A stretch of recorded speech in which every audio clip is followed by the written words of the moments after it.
इतना जीजा जी खा ली है, पी ली है, पकौड़ी से लेकर के कौन कौन सा चीज ना खाए, जितना 56 प्रकार के भोजन बस सब जीजा जी के परोसा जाला। सार बेचारो टुकुर टुकुर ताकत रहेला, कुछ उनकरा ना भेटा, अंतिम में जो कुछ मिल गई जुठियावा कटियावा उहे खा ली। सब पहुना क्या हो, सब पहुना के मिल जाए। सार सोचिए कि बाप हमारे माई आज ले इतना दिन में हमारे माई हमरा के इतना बना के ना खियोलो, ये चीज ये बनल है तो हमारा दोसर के खा करला ई ना चाहिए। तब एक दिन रहे, 2 दिन रहे, तीसरा दिन में पहुना का केहू ना हो जाला, जल्दी से ही कब जैते, इतना दिन से रहते जल्दी से जा। लेकिन यहाँ तो सासू जो है 1 महीना तक रोक दिया है। बेचारे साले भैंस जो रखे थे, भैंस चराते थे, मेहनत करते थे, सारा खिलाना पिलाना का काम साले साहब करते थे। बहुत दिन बीत गया, साले साहब ने कहा कि जितना दूध दही घी माठा माखन होता है सब हमारा बहनों ही खा जाए, हमें कुछ मिलता नहीं, हम ऐसे ही दुबले पतले, हमारा कितना शरीर ठीक था। जब से ये आया है तब से हम एकदम महाराज आधा सिलेंडर का शरीर हो गया, सिंगल चेचिस भी नहीं बचा। बोलिए सियावर रामचंद्र की जय।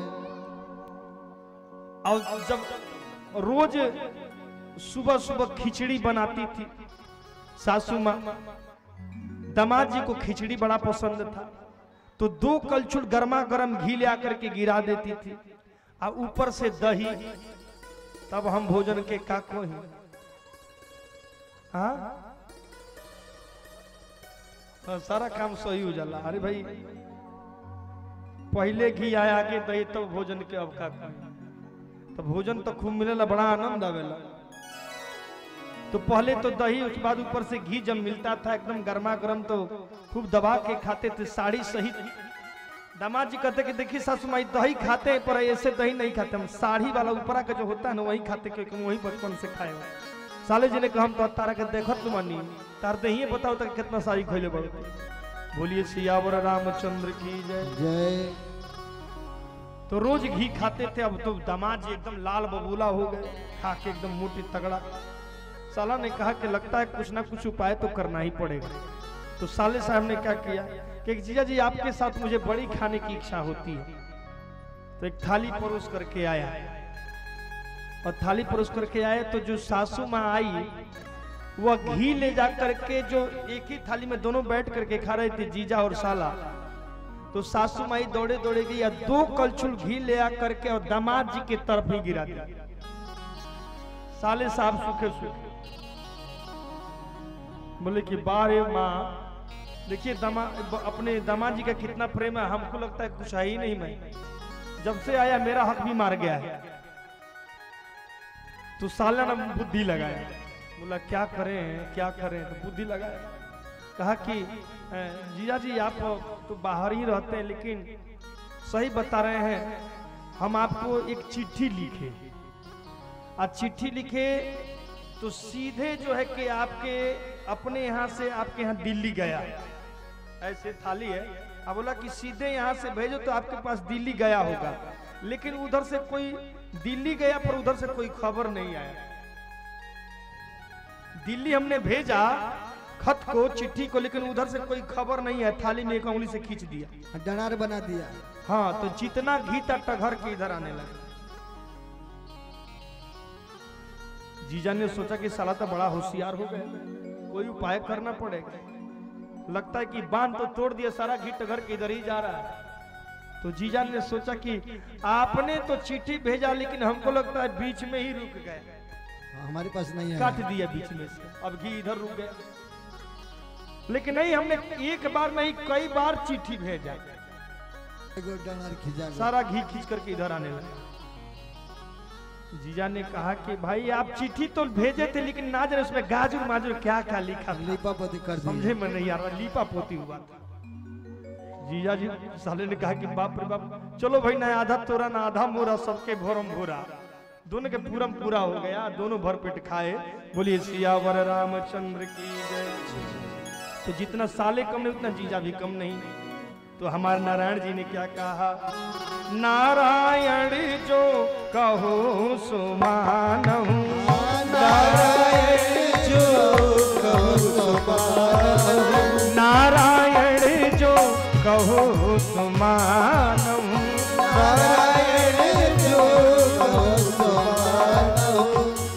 जीजा मैं साला।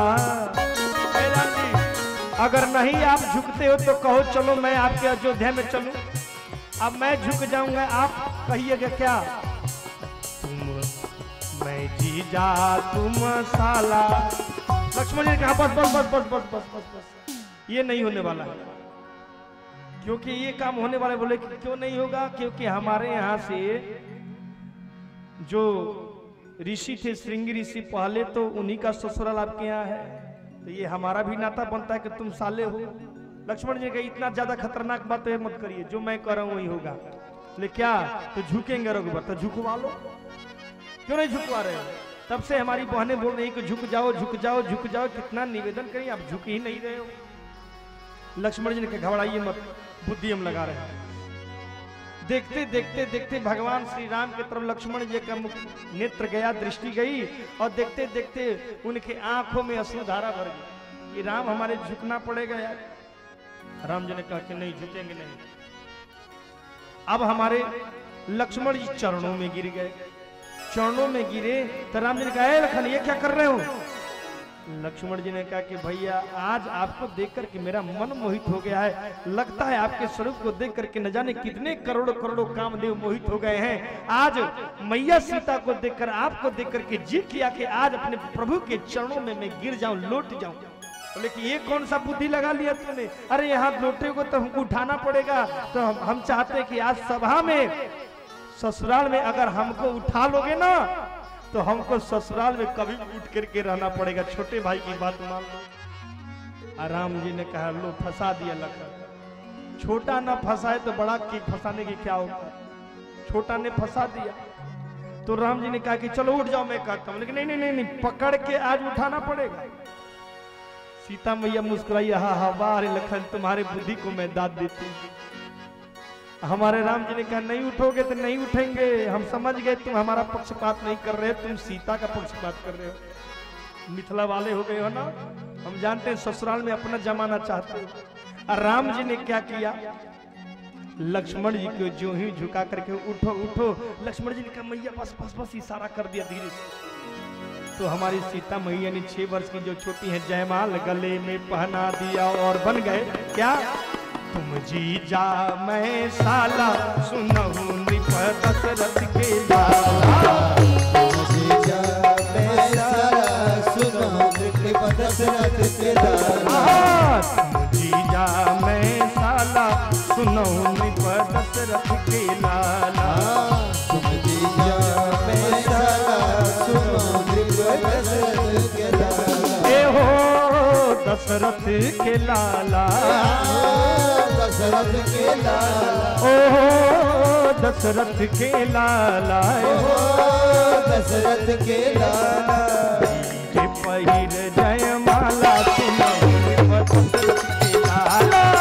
मुझे पहन जयमाला, सुनहु नृप दशरथ के लाला। पहिर जयमाला, सुनहु नृप दशरथ के लाला। मुझे पहन जयमाला, सुनहु नृप दशरथ के लाला। दशरथ के लाला। दशरथ के आप लोग भी बोलिए, राम जी को मनाइए। ए हो दशरथ के लाला, दशरथ के लाला। मुंह में से बकारे नहीं निकलो। अपना समझी के, अपना समझी के गाड़ी गावे के होला, आ जीजा जी के खिरखौकी में गाड़ी गावे के होला तो कितना गाई लोग। लेकिन भगवान के आज सुनाओ बात क्यों नहीं चला? हाँ साथे बोले रहुए सबके गीतिए हो। ए हो दशरथ के लाला, दशरथ के लाला। ओहो दशरथ के लाला, दशरथ के लाला। ए कौशल्या के लाला, कौशल्या के लाला। अरे लीजिए लीजिए पहिन जयमाला, सुनो राजा दशरथ के लाला।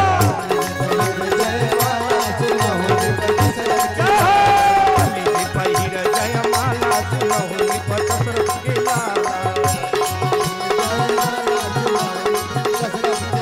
अरे लीजिए पहिन जयमाला, सुनो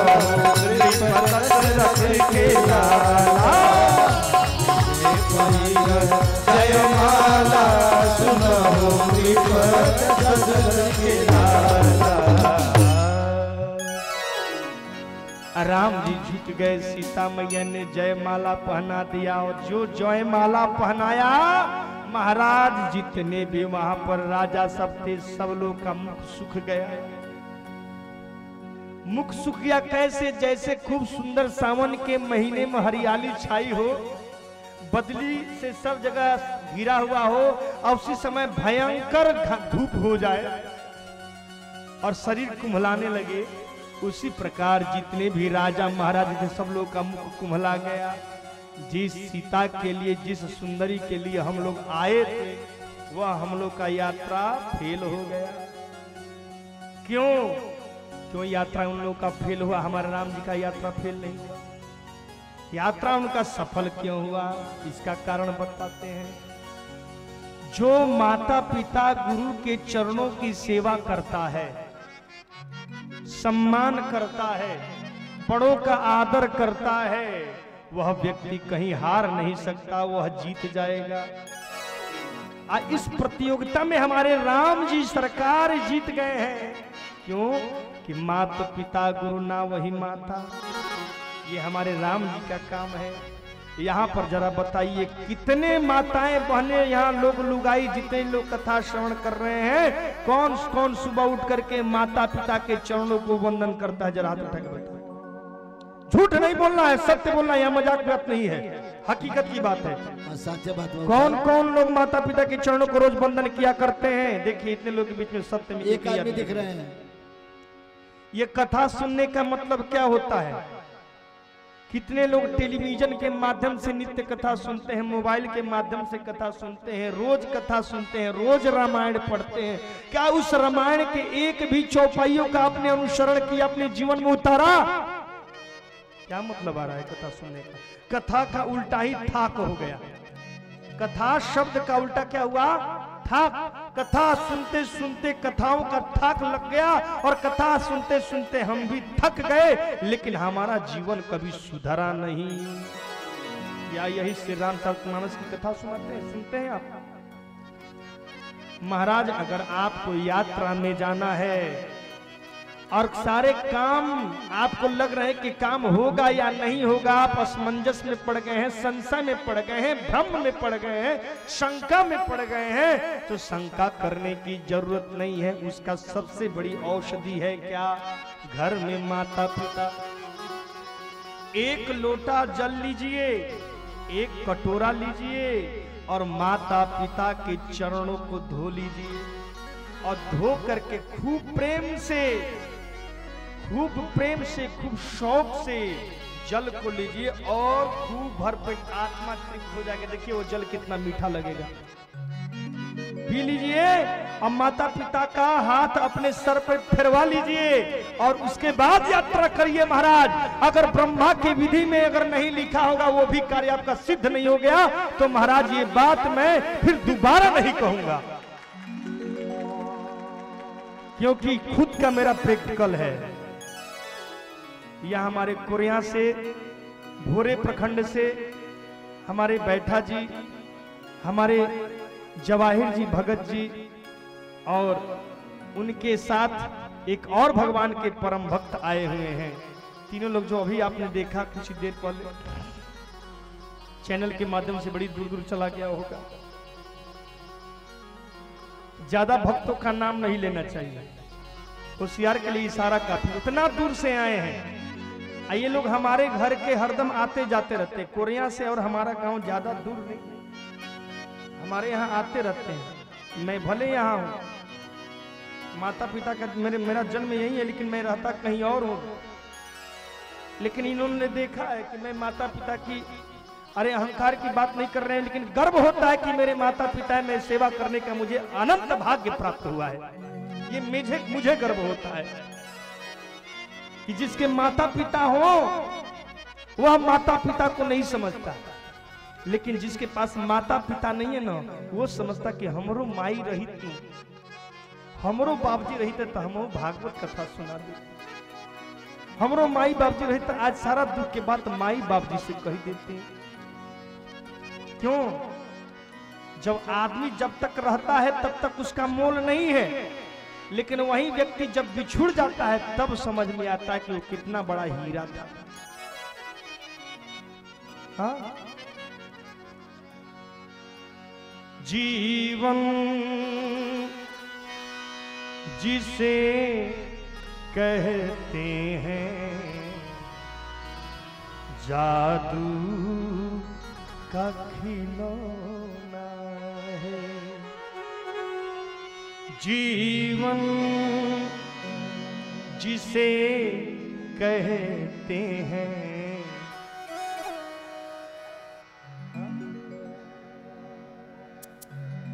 जीवन जिसे कहते हैं जादू का खिलौना है। मिल जाए तो मिट्टी है, मिल जाए तो मिट्टी है, खो जाए तो सोना है।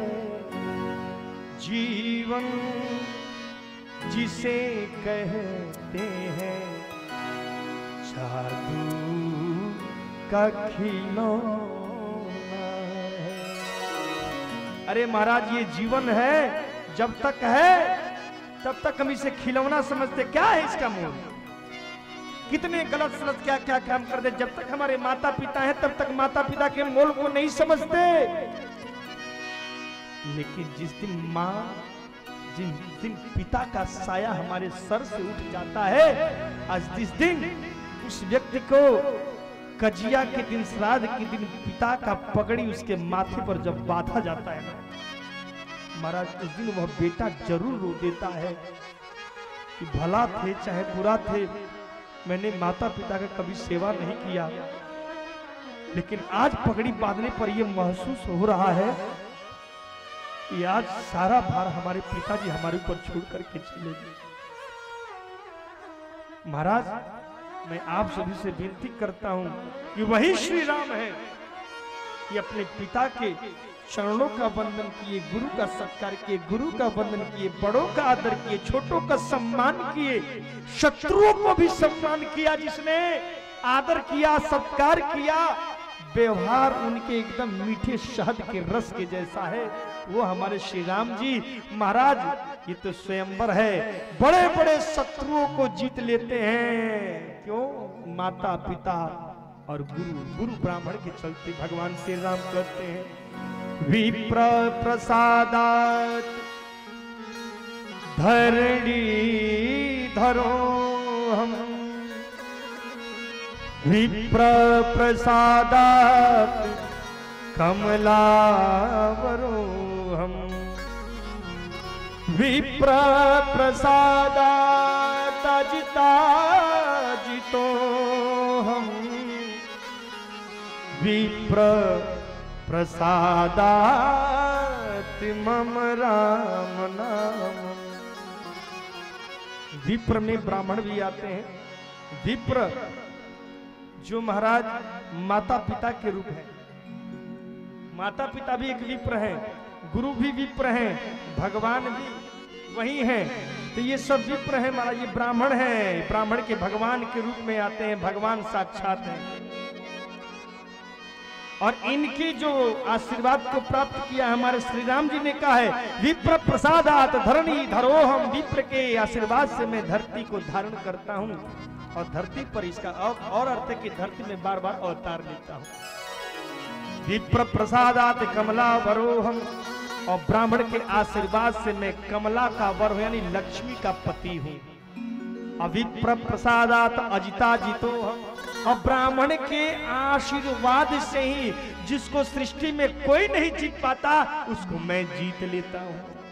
अविप्र प्रसादात मम राम नाम, और ब्राह्मण के आशीर्वाद से ही मेरी सृष्टि में राम नाम पूजित है। बोलिए सियावर रामचंद्र की जय। तो सारे श्री राम जी को देख करके आज स्वयंवर में जितने शत्रु थे सब उनके यात्रा असफल हुए और हमारे राम जी की यात्रा सफल हुए। लेकिन उसी समय सीता मैया ने जयमाल पहना दिया, सभी लोग शांत चित्त हैं, पुष्पों की बरसात हो रही है, सब लोग बड़ा उत्सव में हैं, शत्रु बड़ा दुखित है। जाकी रही भावना जैसी, प्रभु मूरत तिन देखहि है। प्रभु श्री राम को देखकर जब सीता मैया का स्वयंवर हो गया तो जितने भी वहां पर राजा लोग हैं सब शत्रु के रूप में देख रहे हैं कि जो मेरा जिस पर मेरा अधिकार में जमाने के लिए आए थे तो वह हरण कर लिए तो सबसे बड़ा शत्रु है।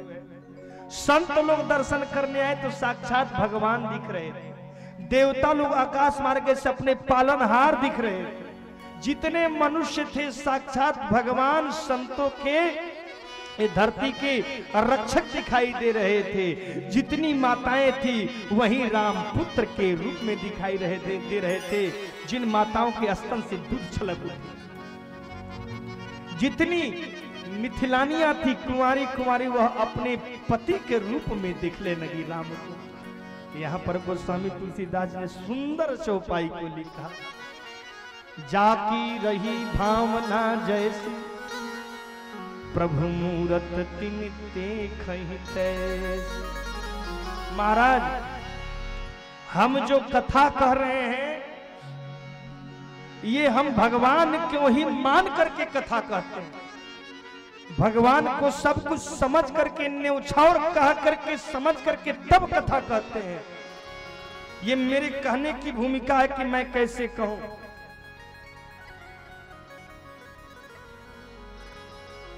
आप वृंदावन में जाइए, जितने वृंदावन के संत हैं, पागल दास जी महाराज जो भी नहीं रहे रसिक पागल जी, तो कितना सुंदर भगवान को रिझाने के लिए गाते हैं और उस गीत को हम खराब मानने लगे। गीत खराब नहीं होता है, पात्र में कमी नहीं है, पात्रता में कमी है। हमारे गीत हमारे कथा में कमी नहीं है, आपको सोचने और समझने में कमी है। आप उसको सोच नहीं रहे हो, आपको समझ नहीं पा रहे हो, आपका तारतम्य भगवान से जुड़ा नहीं है। जिस दिन तारतम्य जुड़ गया ना, आपका हर एक सृष्टि, मैंने पहले ही बोला था कि यह दृष्टि जो है ना, ये दृष्टि में जो भरोगे वही दिखाई देगा। यह दृष्टि में अगर भगवान के नाम को भर दोगे तो इसी दृष्टि से सारी सृष्टि पूरे ब्रह्ममय दिखलाई देने लगेगी। आपको समझने में भूल है, हम तो कहते हैं भगवान को मान करके और आप समझते हो इंसान को मान करके। हमारे राधा मोहन चतुर्वेदी, स्वर्गीय श्री अंजन जी, भोजपुरी के महान कवि, जो उन्होंने लिखा है, केहू के तकला से जिंदगी संवर जात, अरे केहू के ताकल लगा दे ला फांसी। ताकने का भाव होना चाहिए। केहू के मान लीजिए किसी बड़े आदमी का किसी छोटे व्यक्ति पर उसका हाथ पड़ जाए, राम जी ने ताक दिया किसी भक्त पर, नाम हो गया। किसी नेता, बढ़िया नेता का हाथ पड़ गया किसी शख्स पर, वो बहुत बड़ा आदमी हो गया। तो केहू के तकला से जिंदगी संवर जात, केहू के ताकल लगा देला फांसी। केहू ऐसे ऐसे लोग ताक देला, कहीं इल्जाम में फंसा देला तो ओकरा फांसी सचो पड़ेला। अरे केहू जो ताकल तो समझी अनर्थ भइल, केहू जो ताकल तो जिंदगी भर कासी। ताकल गुनाह ना हो, ताकल गुनाह ना हो, जो है तकले से लहरत बगीचा में आवे उदासी। इतनी बड़ी बगीचा बनी हुई है कथा की, एक एक से यहाँ पर पौधे लगे हुए हैं कथा सुनने के लिए, और कोई आकर के इसमें ऐसी बात को कह जाए कि सारा बगीचा एकदम उदस जाए। खाली इसी में कोई कहे सांप पट गया, सांप आ गया, सारा कथा एकदम गड़बड़ हो जाए।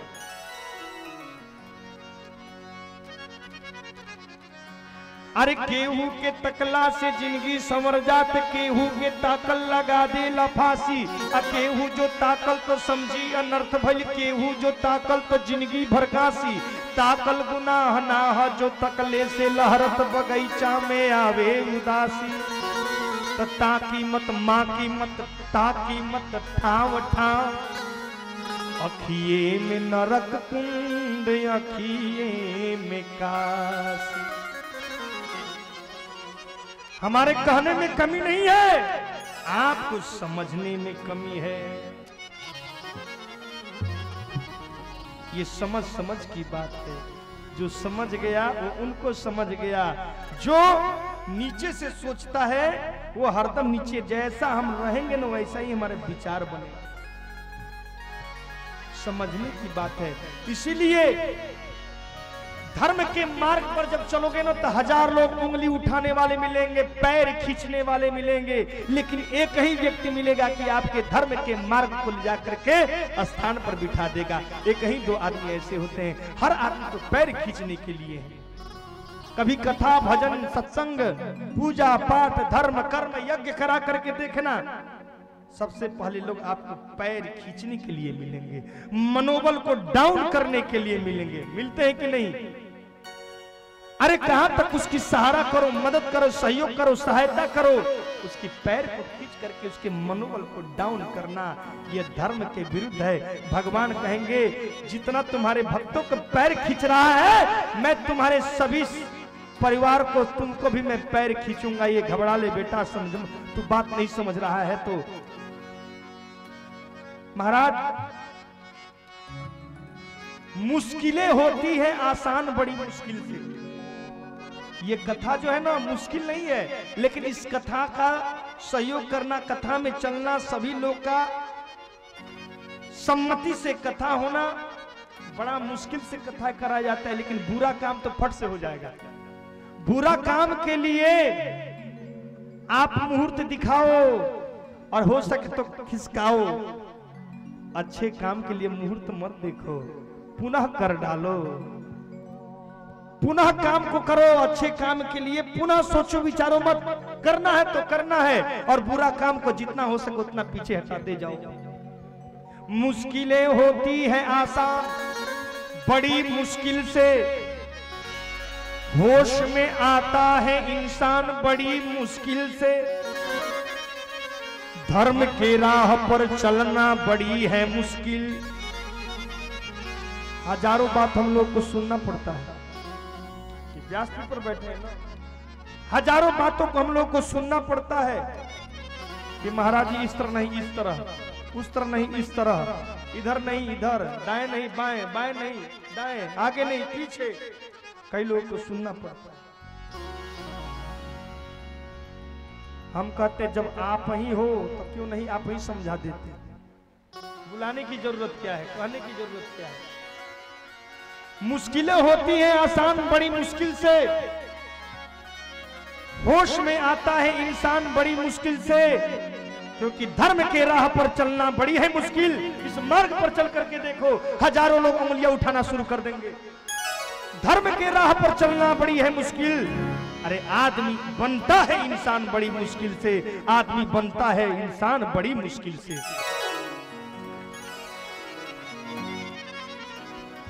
जिसको समझ में नहीं आएगी वो ताली कैसे बजाएंगे? जिसको समझ में आएगी वही ताली बजाएंगे। अरे जिसको मिलता है उसको समझ में आता है, जिसको नहीं मिलता है वो चुपचाप रहता है। बोलिए सियावर रामचंद्र के जय। तो हमारे प्रभु श्री राम अपने माता पिता का आशीर्वाद प्राप्त करके आए और उनकी जीत हुई। और जीत होने के बाद क्या हुआ, तभी तक एक गर्जना की आवाज आई। जितनी वहां की सभा लगी हुई थी, सभा में खलबली सी मच गई। और क्या सुना, ते ही अवसर सुनी शिव धनु भंगा, तेहि अवसर सुनि शिव धनु भंगा, तेहि अवसर सुनी शिव धनु भंगा, तेहि अवसर सुनि शिव धनु भंगा, आयु भृगुकुल कमल पतंगा, आयौ भृगुपति कमल पतंगा, आयु भृगुकुल कमल पतंगा, आयौ भृगुकुल कमल पतंगा, तेहि अवसर सुनि शिव धनु भंगा, तेहि अवसर सुनि शिव धनु भंगा, आयु भृगुकुल कमल पतंगा, आयौ भृगुकुल कमल पतंगा, आयु भृगुकुल कमल पतंगा। ये कमल पतंगा भृगुकुल के कौन है? तो भृगुकुल में महाराज कौन है? तो भृगुकुल के संतानों में, वंशों में हमारे जमदग्नि जी महाराज आते हैं, शास्त्रों के बहुत बड़े ज्ञाता, और उनके पुत्र हैं जिनका नाम है परशुराम। जो सातों चिरंजीवों में, आठों चिरंजीव में हमारे परशुराम जी महाराज जी भी हैं, जो साक्षात भगवान नारायण के आवेशा अवतार हैं। बोलिए परशुराम जी महाराज की जय। परशुराम जी जब आए, वो क्रोध से तिलमिला उठे, आंखों चकाचौंध, आंख में से जैसे लग रहा है कि रक्त निकलेगा। कानों की कुंडले, चारों तरफ उनकी कानों की कुंडले जब घूम रही हैं, तो उनके प्रकाशमान से बड़े बड़े जो शत्रु हैं, वह शत्रु जो है कि अपने आंखों को बंद कर ले रहे हैं। उनके मस्तक पर इतना तेज भगवान शिव शंकर की जैसे लगे कि त्रिनेत्र खुलने वाला हो। जटाधारी भगवान परशुराम हाथ में परशु लिए हुए, धनुष बाण लिए हुए, क्रोध में आकर के तिलमिलाते हैं, क्रोध से कांपते हैं, चारों तरफ तेज तेज सांस को भर रहे हैं। जैसे लग रहा है कि जैसे कोई लोहार हाथियों को बार बार रस्सियों को खींचता हो। ऐसी हवा जो बड़े बड़े लोहे को अग्नि से गला देती है, उसी प्रकार हमारे परशुराम जी के सीने में जो हवाएं भर रही हैं, सांस को छोड़ रहे हैं, जैसे लग रहा है कि हजारों हजारों शेषनाग अपने क्रोध से फुफकार छोड़ रहे हैं। परशुराम जी के ऐसे स्वरूप को देख करके जितने वहां पर 10,000 राजा लोग आए हुए थे, वो महाराज डर के मारे कांपने लगे। ध्यान दीजिए, हमारे परशुराम क्रोध से कांप रहे हैं, और उनकी क्रोध के भय से आतुर होकर के आज सभी शत्रु जो इतने में हैं, क्षत्रिय, सब डर के मारे कांप रहे हैं। 21 बार है वंशीय क्षत्रियों का इस धरती से हमारे परशुराम ने क्षत्रियों का नाश कर दिया था। परशु से काट करके रक्त की नदियां बहाती थी। आज सभी क्षत्रियों को लगा कि आज है वंशी को नाश करने वाले हमारे परशुराम, लगता है कि सभी 10,000 जितने भी यहाँ पर नर और नारी बैठे हैं, एक ही फरसा को चलाने से सबका वध कर डालेंगे। सब लोग कांपने लगे। कितने लोग की तो महाराज पसीना छूटने लगे। और उसमें सोच विचार करिए कि आदमी जब भय से कांपने लगता है तो शरीर से क्या क्या छूटने लगता है, आप कल्पना कर सकते हैं। कहने की बात नहीं है, डर के मारे एक बच्चा क्या करता है जी, समझ में आता है ना? हाँ, तो महाराज डर के मारे वो बच्चा क्या कर देता था। महाराज परशुराम जी साक्षात भगवान, वो भी आवेशावतार, और भी क्रोधित होकर के चले हैं आज जनक के सभा में, और उनके भगवान इष्ट देव श्री आराध्य देव शिव के धनुष को तोड़ा गया है। इस अवस्था को देखकर जितने भी क्षत्रिय थे कांप उठे थे। तो पसीना तो छूट ही रहा था, न जाने कितने क्षत्रियों को न जाने क्या क्या छूट रहा था।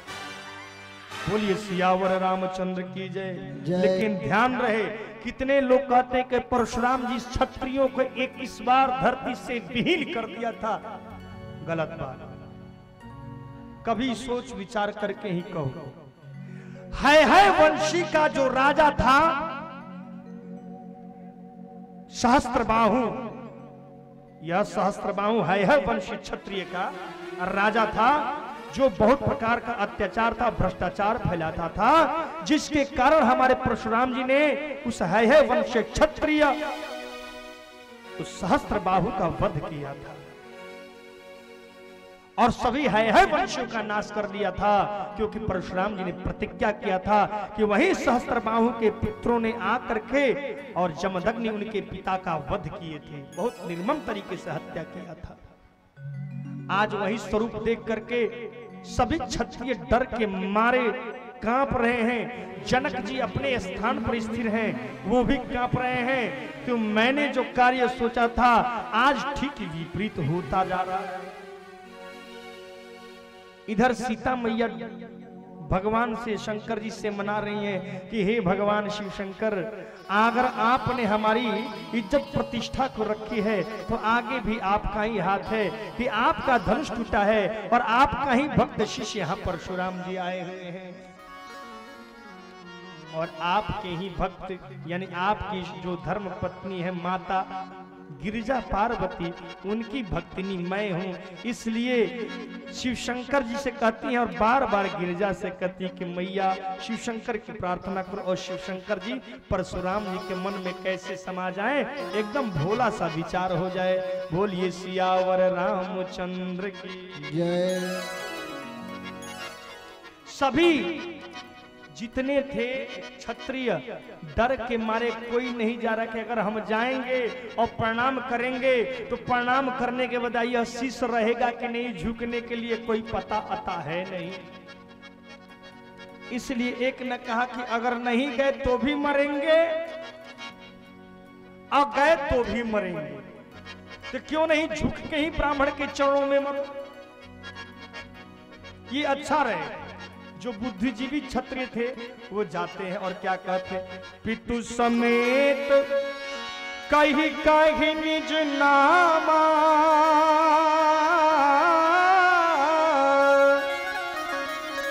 लगे करन सब दंड प्रणाम। अरे लगे करन सब दंड प्रणाम। यहाँ से ज्ञान मिलता है कि अगर ब्राह्मण क्रोधी हो तो उसको चरणों में प्रणाम कर लीजिए, ब्राह्मण संतुष्ट हो जाता है। ब्राह्मण को और कुछ नहीं चाहिए, सम्मान चाहिए, और आपके सम्मान में कहीं भी अपमान दिखा तो वह स्वाभिमानी ब्राह्मण टिकने वाला नहीं है आपके दरवाजे पर, ना एकदम नहीं टिकेगा। थोड़ा भी अपमान की दृष्टि से देखा और उसके दिमाग में घुस गया, यह जजमान, यह भक्त, यह शिष्य, यह दास मेरी इस तरह से मेरे साथ व्यवहार कर रहा है, तो महाराज फिर वो ब्राह्मण स्वाभिमानी ब्राह्मण होगा तो कभी नहीं जाएगा। बोलिए सियावर रामचंद्र की जय। तो सब लोग प्रणाम करने जाए तो कभी वो पैर से मारे, कभी फरसा से धक्का दे, कभी हाथ से देंगे और हुंकार मार मार के सबको फेंके। जो जाते सब भागते, बिल्ली भीगी बिल्ली की तरह भागते जाते डर के मारे और जाकर के सिंहासन पर बैठ जाए। अच्छा, जब परशुराम जी को देखा तो ऐसे उन लोगों के स्वरूप हो गए थे जैसे कोई तस्वीर ले जाकर के दीवार में चिपका दिया हो। कोई सांस लेना भी बंद हो गया, इधर उधर देखना भी बंद हो गया था, ताकना भी बंद हो गया था, बोलना बंद हो गया था। क्यों कि लगे परशुराम जी को यहाँ पर कोई जीवित प्राणी नहीं है, सब मर चुके हैं, सब कैलेंडर है।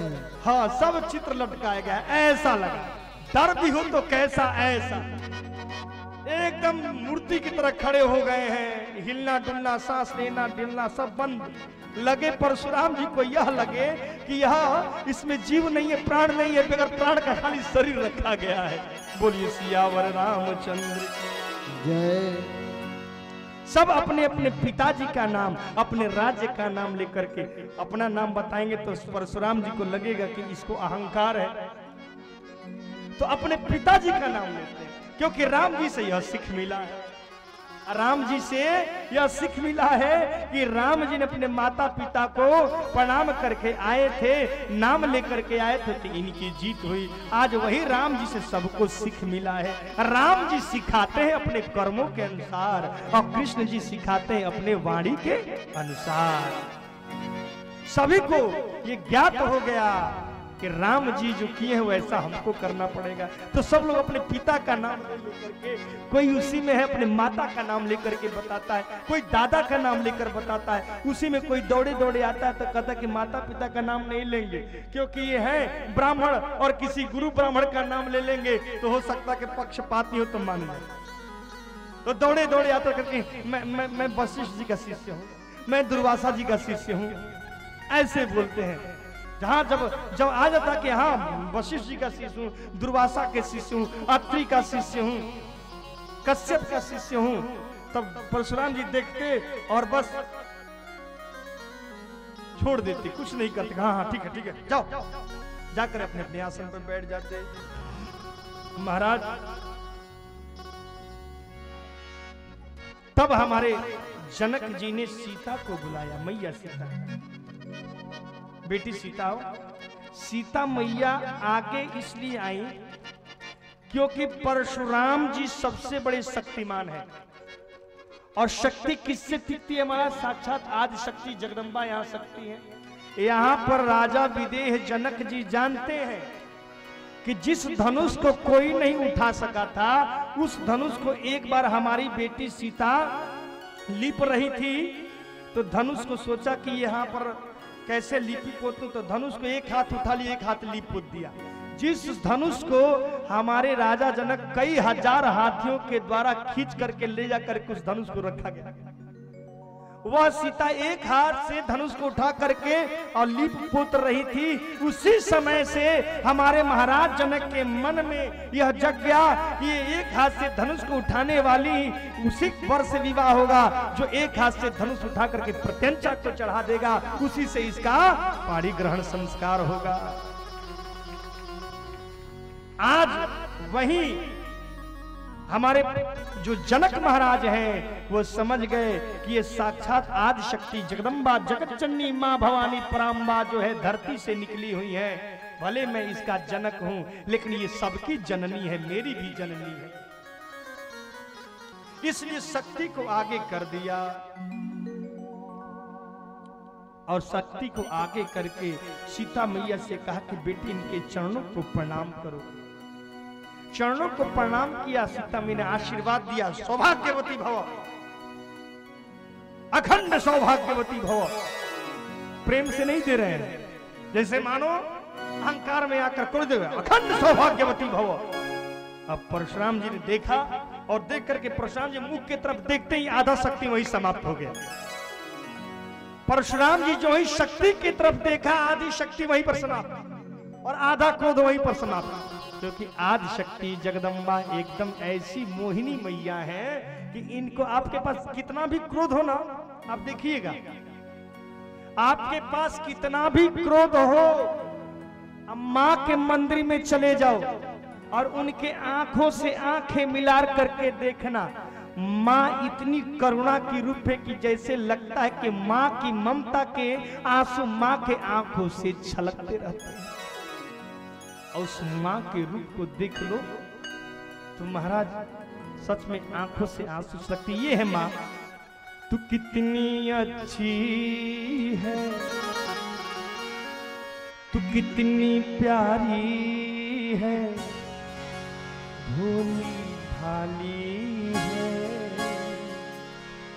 ओ मां,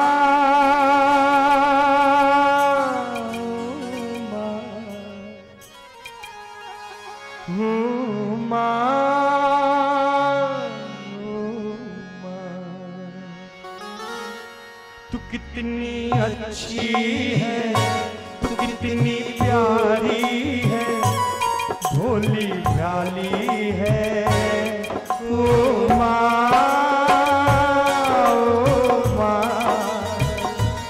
ओ मां, ओ मां, तू कितनी अच्छी है, तू कितनी भोली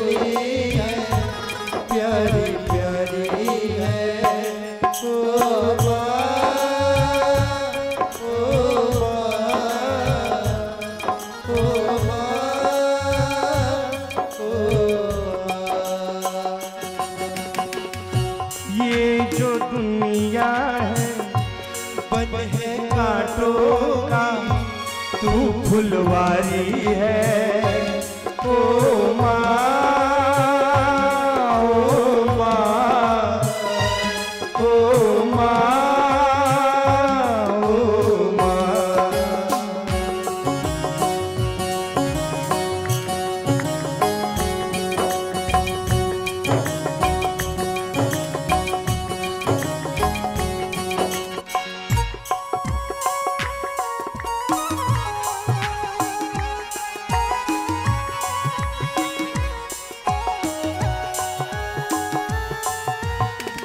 दुखन लागी है माँ तेरी अखिया, दुखन लागी है माँ तेरी अखिया। आज सप्तमी है ना, मैया का पूजन करके आप लोग आई हैं। इस मैया भी को पूजा करते हैं। आदि शक्ति जगदम्बा जगत जननी माँ भवानी साक्षात मेरी माँ है, आपकी माँ है। दुखन लागी है माँ तेरी अखिया, दुखन लागी है माँ तेरी अखिया। मेरे लिए जागी है तो सारी सारी रतिया, मेरी निदिया भाई अपनी निदिया भी तूने वारी है। ओ माँ,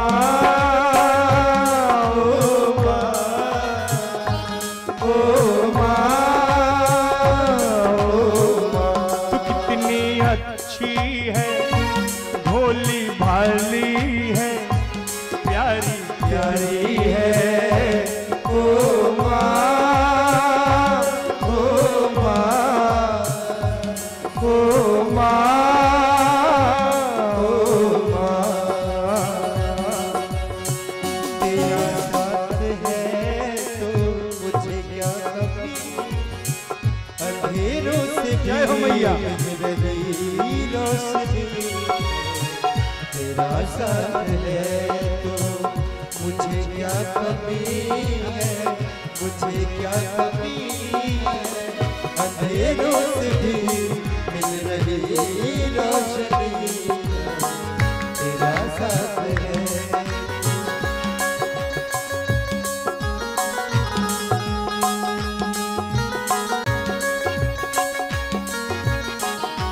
सच में माँ जो है ऐसी रोशनी है, ऐसी किरण है ना कि हमारे मार्ग, अगर मार्ग अंधेरा हो और दीपक का सहारा लेकर के चलो ना, तो हो सकता है कि उस दीपक की ज्योति बुझ जाए। लेकिन मेरी माँ ऐसी है कि घोर घोर अंधकार हो ना, तो अपने बेटे को किरण देख करके उस मार्ग को से लेकर के लक्ष्य तक पहुंचा देती है। कितना सुंदर ये भाव है। तेरा साथ है तो हमें क्या कमी है। माँ जब तक है तब तक किसी चीज की कमी नहीं महाराज। जिस दिन माँ चली जाती है ना महाराज, प्रकाश भी अंधेरा दिखाई देता है। तेरा साथ है तो हमें क्या कमी है। अरे अंधेरों से भी मिल रही रोशनी है, मिल रही रोशनी है। अपना नहीं तुझे सुख दुख कोई, अपना नहीं सुख दुख कोई। माँ को मैंने देखा है, मैं कई जगह जाता हूँ ना, तो घर की माताएं अपना घर की कुंडली दिखवाती हैं। गुरु थोड़ा कुंडली देख लीजिए हमारे बच्चे। मैंने आज तक यही देखा कि कोई भी माँ अपनी कुंडली नहीं दिखवाई। ये मैंने देखा है, क्योंकि इस मार्ग में चलते मुझे बहुत वर्ष हो गए, लेकिन आज तक मैंने किसी माता को नहीं देखा कि माँ अपनी कुंडली देखे कि मेरी कुंडली कैसी है। मैंने जब भी देखा, आज तक ये रिकॉर्ड है कि माँ अपनी कुंडली नहीं, अपने पति की या नहीं तो अपने बच्चे को, अपने बच्चों की कुंडली दिखा कि मेरे बच्चों की कुंडली कैसी। अपना सुख दुख का कोई चिंता नहीं है। हमारे बच्चे दुख में, उन्हें सुख कैसे होगा ये माँ सोचती है और कोई नहीं सोचता। अपना नहीं तुझे सुख दुख कोई, अपना नहीं तुझे सुख दुख कोई। मैं मुस्काया तो मुस्काई, मैं रोया तू रोई, मेरे हंसने पे ओ मेरे रोने पे तू बलिहारी है। ओ माँ, ओ माँ, ओ माँ, ओ माँ, ओ माँ, ओ माँ, ओ माँ। खुशियों का दिन आया, जो मांगा वो पाया। आज मुझे माँ ने मुझे बेटा कह के बुलाया है। खुशियों का दिन आया, जो मांगा वो पाया। आज मेरी माँ ने मुझको मुझे बेटा कह के बुलाया है।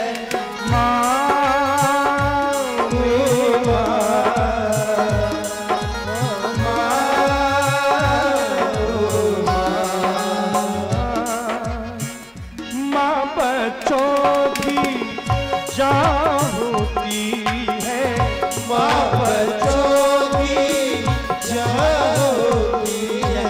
वो होते हैं किस्मत वाले जिनकी माँ होती है। तू कितनी सुंदर है, तू कितनी शीतल है, न्यारी न्यारी है। ओ माँ,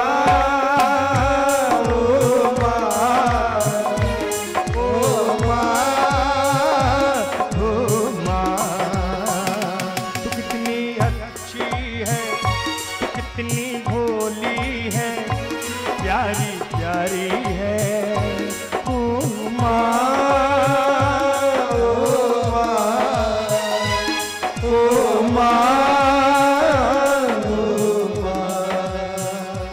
ओ माँ, ओ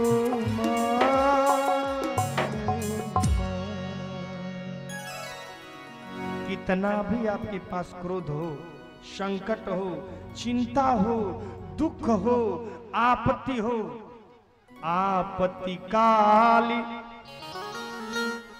परिखियऊ चारी, अधीरज धर्म मित्र अरुणारी। आपत्ति जब आती है ना, ये चार चीज का जरूर परीक्षण करना चाहिए। क्या? अपने धैर्यता का, अपने धर्म का, अपने मित्र का और अपने पत्नी का।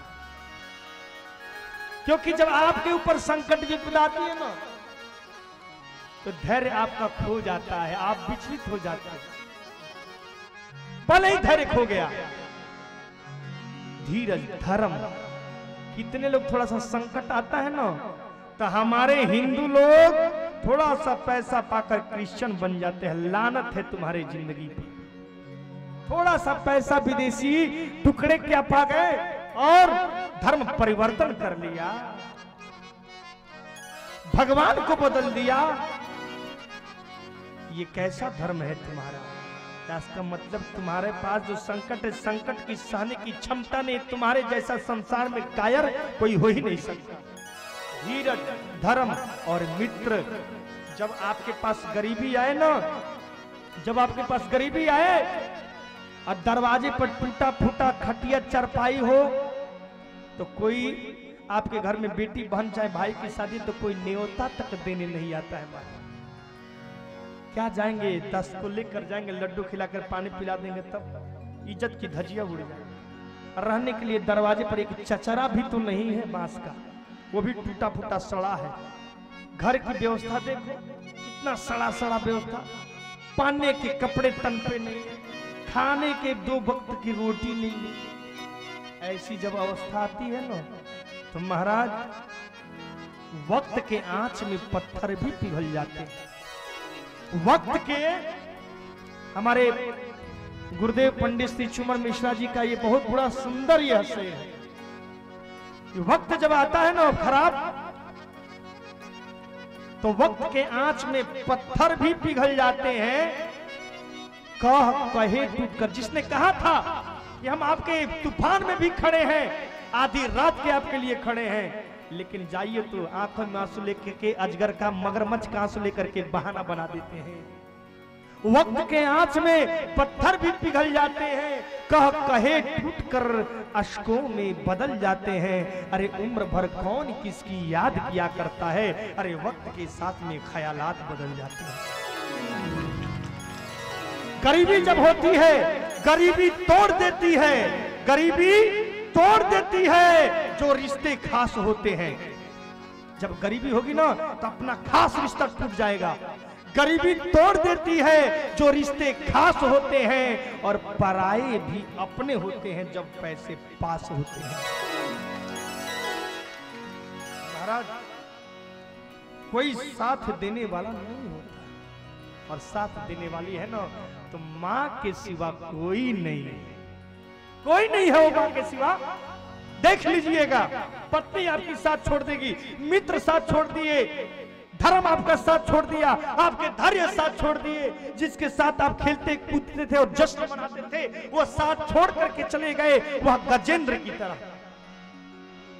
कोई नहीं इनके साथ युद्ध किया महाराज। 1000 वर्ष तक गजेंद्र से युद्ध हुआ ग्रह से, और उनके हजारों पत्नियां, हजारों उनके बच्चे, लेकिन 1000 वर्ष के युद्ध में सब लोग उस तट पर बैठकर देखते रहे, ताकते रहे, लेकिन कोई मदद देने के लिए पास गजेंद्र के पास नहीं गया।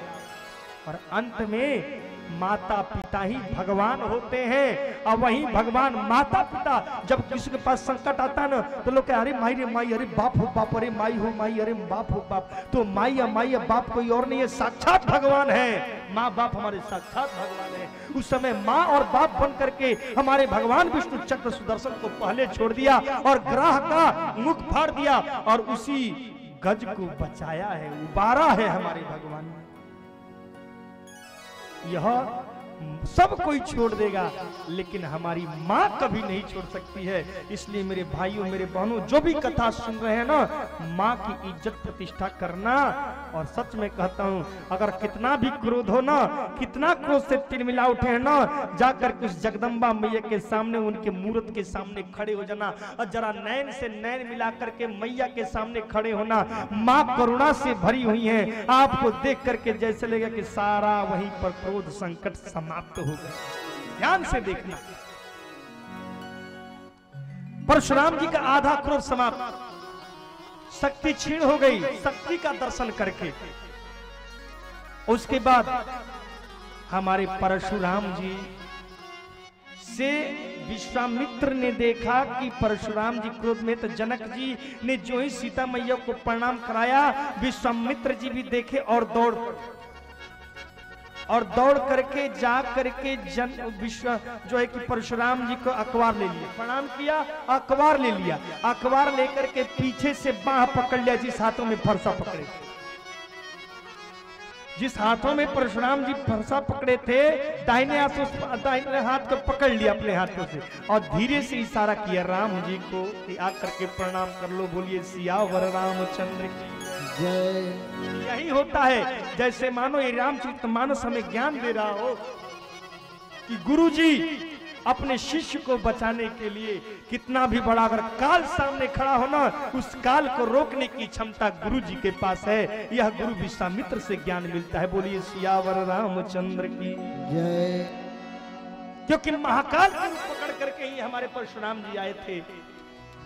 आज उसी महाकाल स्वरूप शिव शंकर के भक्त परशुराम जी के काल को रोकने के लिए हमारे गुरु विश्वामित्र ने राम जी को बुला करके फरसा को अपने हाथों से दबा लिया और राम जी ने आकर के प्रणाम किया, आशीर्वाद दिया। सोचा, देखा, ऊपर से देखते ही प्रभु ने एक बार मुस्कुराया।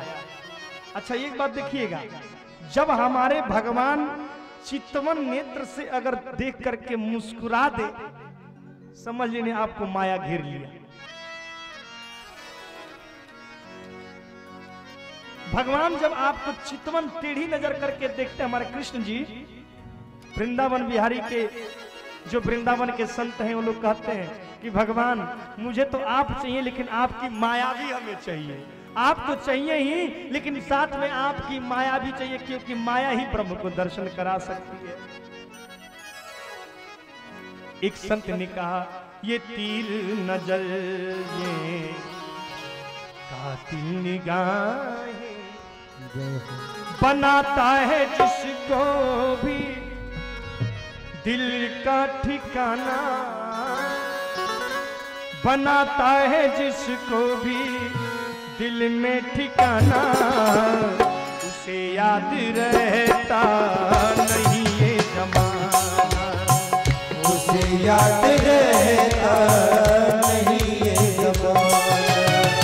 ये तीर नजर ये कातिल निगाहें, ये तीर नजर ये कातिल निगाहें बनाता है जिसको भी दिल का निशाना, बनाता है जिसको भी दिल का निशाना, उसे याद रहता नहीं ये जमाना, उसे याद रहता नहीं ये जमाना।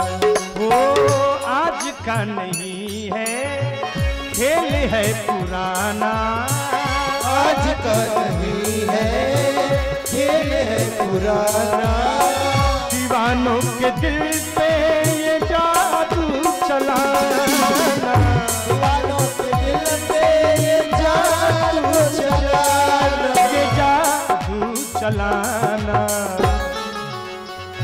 जब जब वो मुरली की तान बजाना, जब जब मुरली की तान बजाना, उसे याद रहता नहीं ये जमाना, उसे याद रहता नहीं ये जमाना।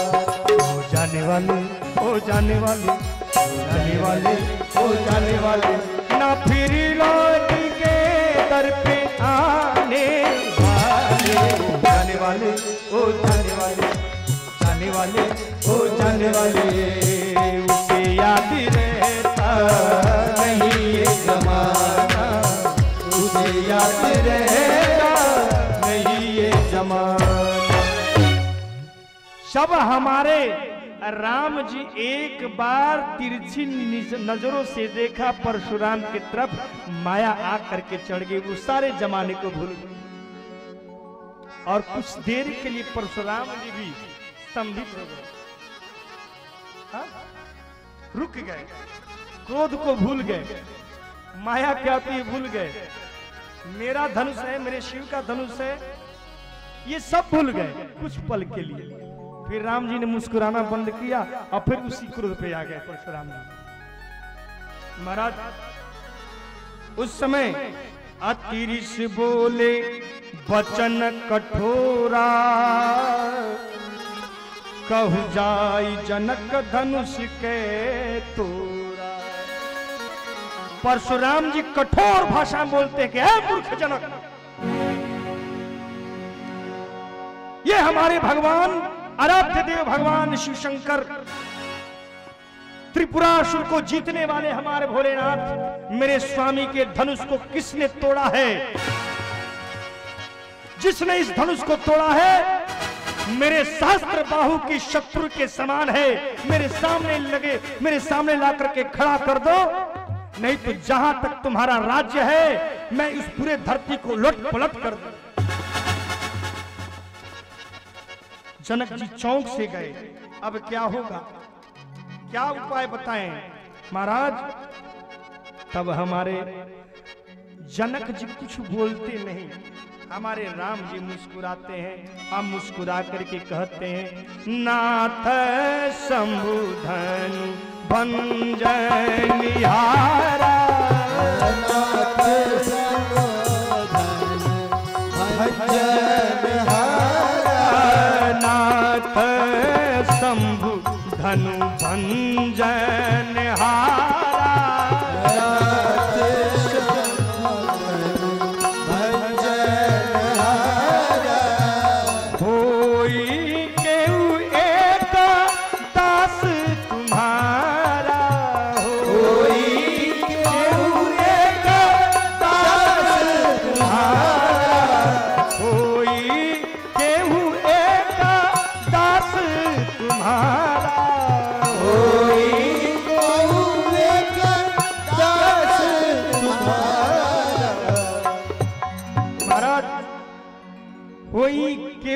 एक दास तुम्हारा।